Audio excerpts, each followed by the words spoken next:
Previously on Immigrant Insights, brought to you by The Life of Chai. To borrow from the 7 Habits of Highly Effective People, you have to begin with the end in mind. Kasi otherwise, I feel like for me, if I don't have a goal, I'm just running around like a headless chicken. Parang, wasted effort, I guess. Tapos, nakakapagod, less efficient, kung ganon. Kaya the why of getting a PR, it's actually what helped him focus on the goal. It simplified the experience for him in a way. And again, it's not making it super easy, but rather just like, not adding too much weight, too much baggage, too many other factors involved. Just simplifying it. Ito yung goal mo. Ito yung gagawin mo. If it's there, it's there. Oo. And you just have to think of a plan how to make it work. But Ayun, and talking about having a plan and making it work, let's go to the next part of what they're talking about. Okay, so in this next part, the Chip and Karina actually talked about like minimum life requirements. Ano yung mga kailangan mong i-handle o i-set na minimum requirements para ituloy mo yung decision na to, or ano yung pagka na-meet mo itong mga to, do you think it's gonna work out for you? Right? Anong feeling nung syempre una lang kayo, wala kayong talaga, sugal talaga. It's all or nothing. Pero iniisip namin, yung win-weigh namin, pros and cons. Yung pros is kahit sugal man, may work na kami, hindi kami mawala ng trabaho kasi may employer kami. Tapos okay yung offer din. Super like malaki nga compare kasi sa Montreal yung magkano naman yung minimum wage. Swerte na kung makahanap ka ng cash or medyo malaki na wage. Dito sa long-term care kami work, tapos may fix kami na oras kasi kailangan may fix ka na oras para eligible ka sa application. So yun, yung winning way namin, kahit na natalo kami sa mga ibang gastusin, yung mga na benenta namin ng mura, pero yung goal namin is long term, hindi yung short term. So nagsugal talaga kami. As long na may work ka lang, may bahay ka lang natitirhan, yung may tinatanggap ka lang bi-weekly, it's worth it. So yun, nakuha namin ng PR namin. Kay Chip naman, it's more about it's more for work. Work tsaka tirahan, housing. So, ang na-imagine ko dito is Maslow's hierarchy of needs. Yeah, so basically, syempre may mga ladders of mga kailangan mo i-meet sa buhay mo. Sa kanya naman, he was single when he moved. Tapos, I'm not sure if he's still single now. I don't think he is, but but yeah, sa kanya naman is taking the risk, moving from Montreal to Halifax. I-risk mo yun kasi Halifax is a small city. Yeah. It's a very, very small city. So, coming from Montreal, it's a bigger city. You have your conveniences there. They have the metro and whatnot. Pero where Halifax, they didn't know the place. They didn't know anybody living in the place. So, kanila, sige, malaking risk to. We're taking a big jump. So, ito lang talaga ang requirement natin. Kailangan lang we have accommodations, may tirahan tayo, and may trabaho tayo. Siyempre, kailangan natin mabuhay. Kailangan natin din ang babayad ng titira natin. Ganon. Before we went here, before actually doing the application, we really planned and thought about what were our non-negotiables. If this is gonna happen, this is our budget.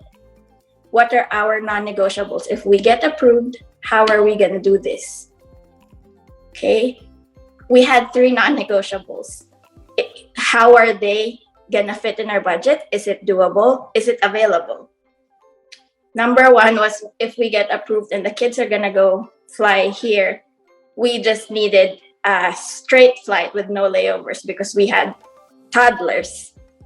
Number 2 was we wanted our own place because we were a family of 4 and we had toddlers. We didn't want anyone like getting pissed that the kids keep on crying or messing up or anything. So we had to get our own place. Number 3 was because I had twin toddlers. It always came around because it was a family and we had toddlers. We needed a car of our own.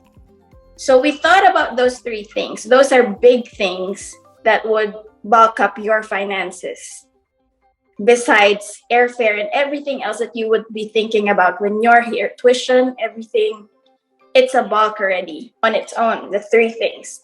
So you really have to think about,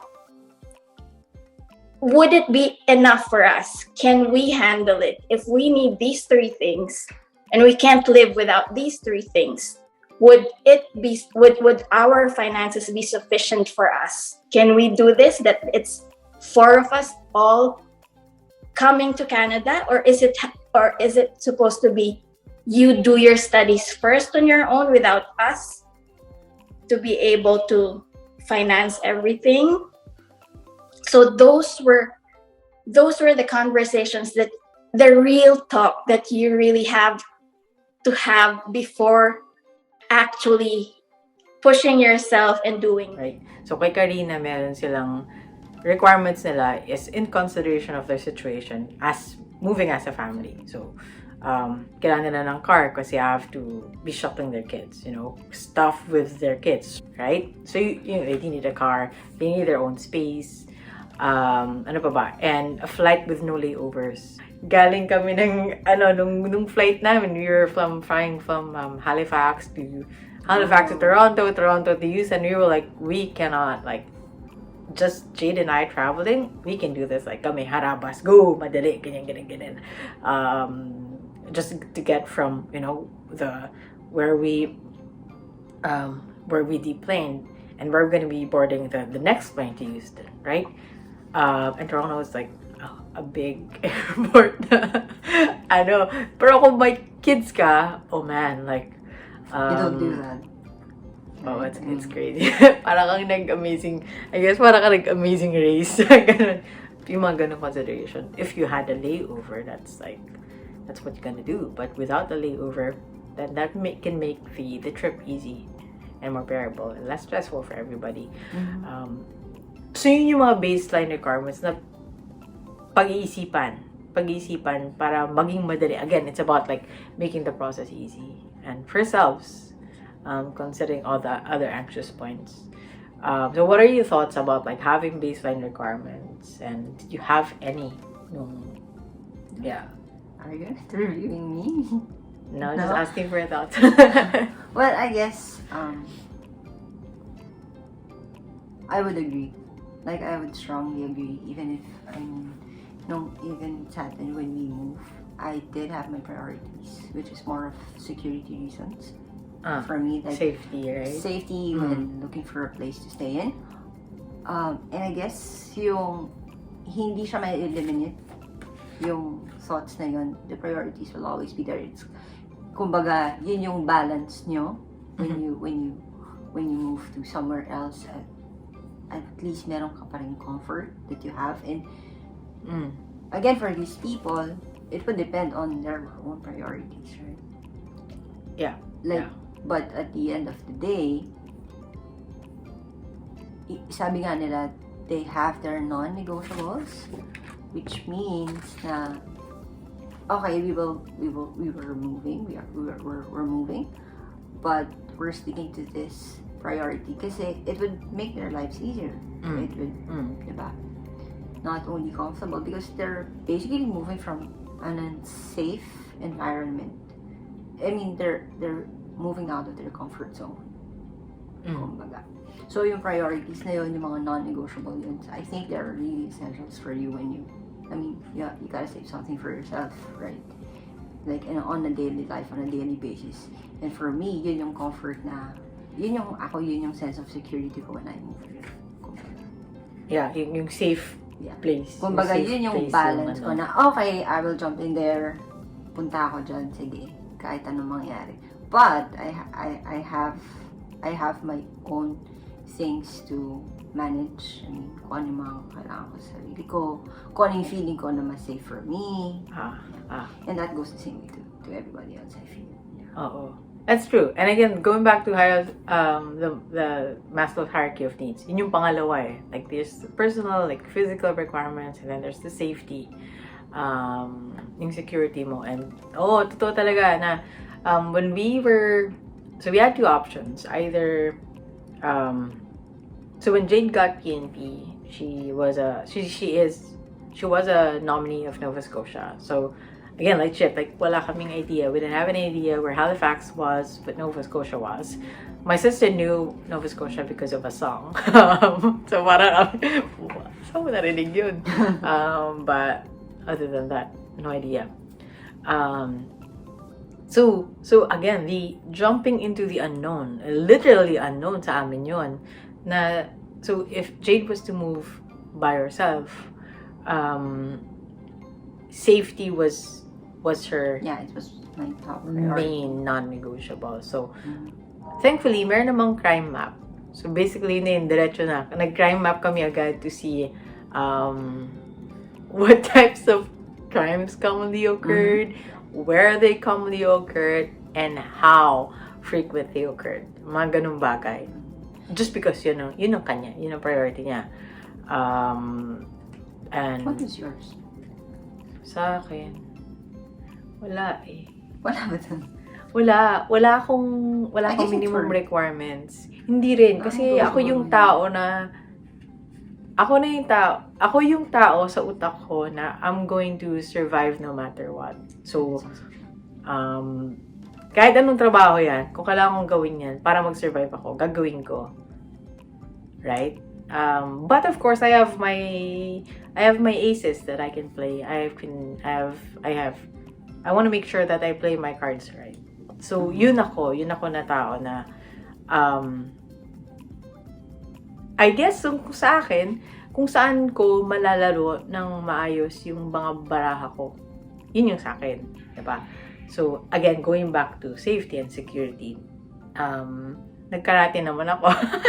I can run fast. Yung mga ganung bagay, right? So, iisipin mo yung situation mo, isipin mo saan magiging mas mahirap sa yung proseso, at saan magiging mas mapapadali. At syempre, dahil mahirap tong pinagdadaanan mo. I mean, mahirap, hindi siya na mahirap na tipong hirap na hirap ka na. Kumbaga tipong it's challenge. It's a life challenge. It's a challenge for yourself. And it's gonna be an achievement for you later on once you get past these hurdles.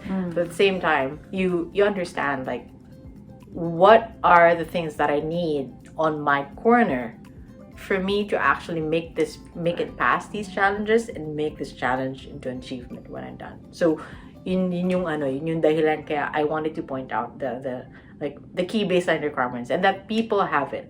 Like people consider them, and we highly recommend considering them, having some time to sit with their whys and to sit with their requirements and to see where you can negotiate and not negotiate, right? So it can be as complex as, of course, if you're considering moving with your family. It can be personal, it can be work related. Yeah, or parang simple lang siya. Ganun lang siya. So yun. So but really take some time to like sit with them and kailangan talaga mag-usap. Have a beer, have some wine, have some coffee, have some tea, some water.